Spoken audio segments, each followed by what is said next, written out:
गुरु भक्ति योग। शिष्य को अपनी इंद्रियों को संयम में रखकर गुरु के आश्रय में रहना चाहिए। सेवा, साधना एवं शास्त्र अभ्यास करना चाहिए।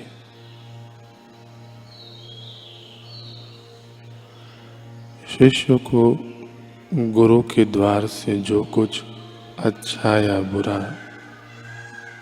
कम या ज्यादा, सादा या स्वादु खाना मिले,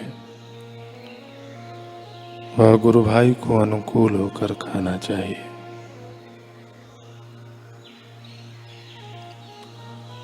गुरु के चरण कमलों का ध्यान करना यह मोक्ष एवं शाश्वत सुख की प्राप्ति का केवल एक ही मार्ग है।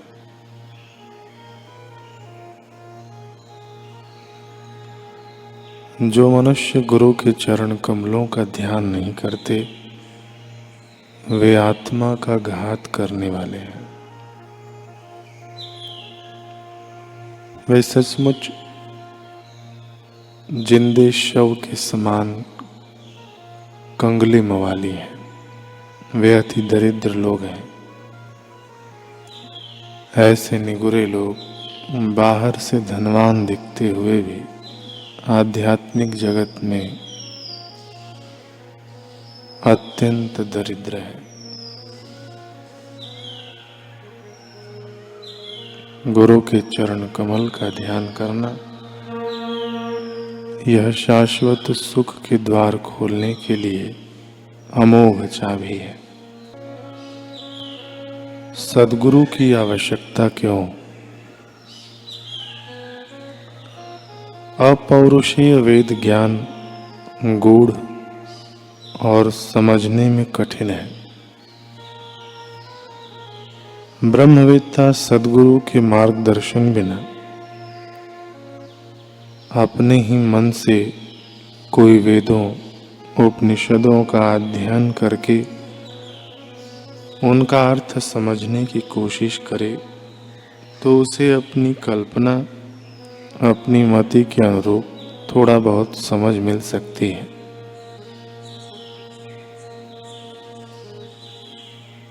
थोड़ा बहुत सुख शांति का आभास हो सकता है।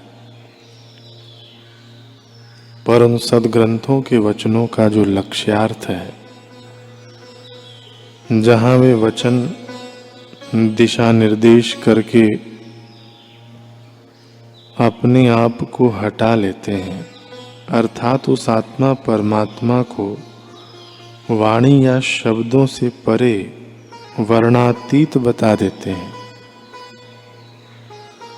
वह जो लक्षित आत्म स्वरूप है, उसे तो उस निशब्द स्वरूप के अनुभवी महापुरुष के बिना जाना ही कैसे जा सकता है।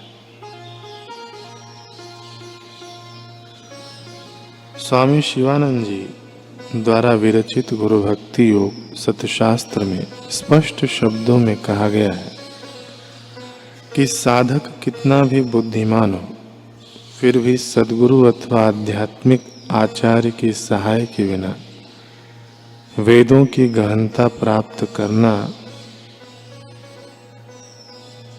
या उनका अभ्यास करना उसके लिए संभव नहीं है।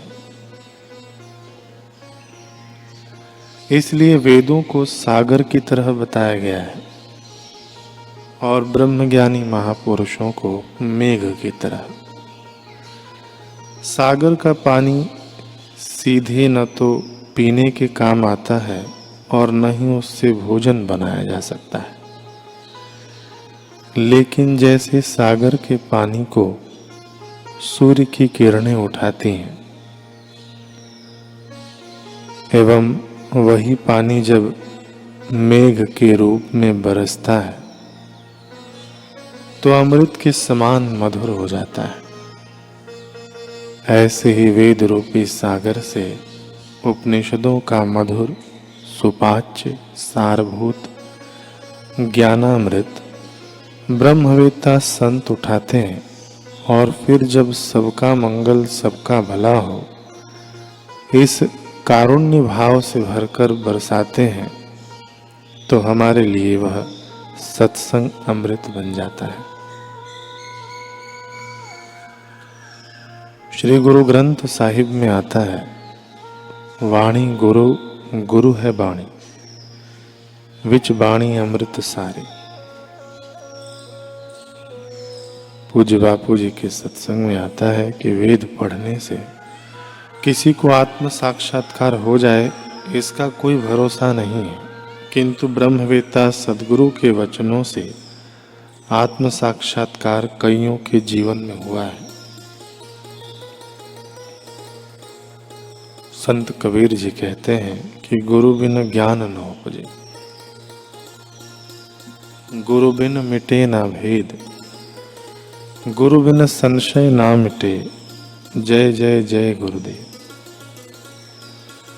श्रोत्रिय ब्रह्मवेत्ता महापुरुष या सद्गुरु के आत्मानुभव संपन्न वचन, श्रेष्ठ सुनीति सुशिक्षा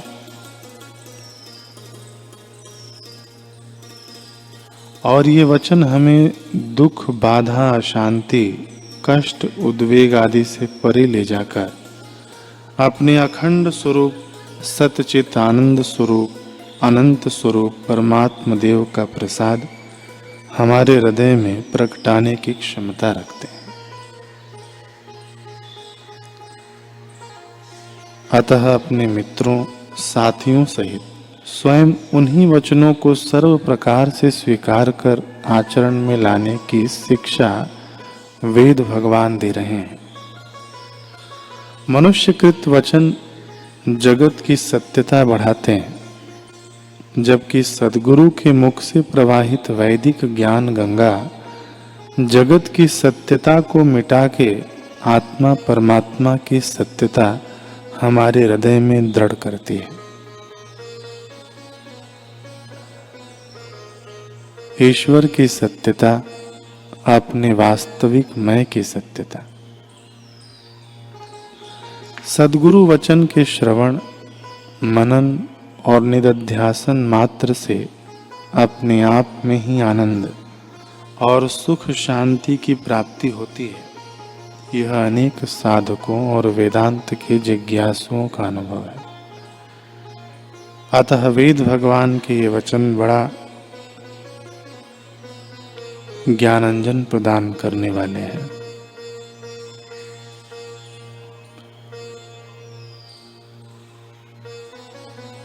अपौरुषीय वेद ज्ञान को हर व्यक्ति नहीं समझ सकता, लेकिन गुरु सेवा गुरु शरणागति और गुरु की एकनिष्ठ भक्ति की ऐसी भारी महिमा है कि इनके द्वारा सत्य काम जाबाल तोटकाचार्य पूर्ण पोड़ा शबरी भीलन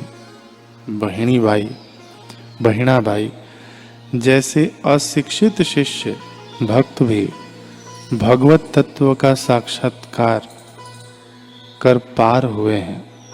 इसलिए भगवान शिव जी ने कहा है कि ज्ञानम विना मुक्ति पदम लभ्यते गुरु भक्तितः।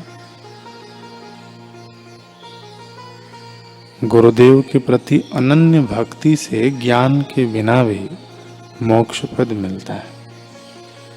गुरु के मार्ग पर चलने वालों के लिए गुरुदेव के समान अन्य कोई साधन नहीं है। गुरु समान तो नान्यत साधनम गुरु मार्गिणाम। इसलिए गुरु भक्ति योग को सलामत योग भी कहा गया है।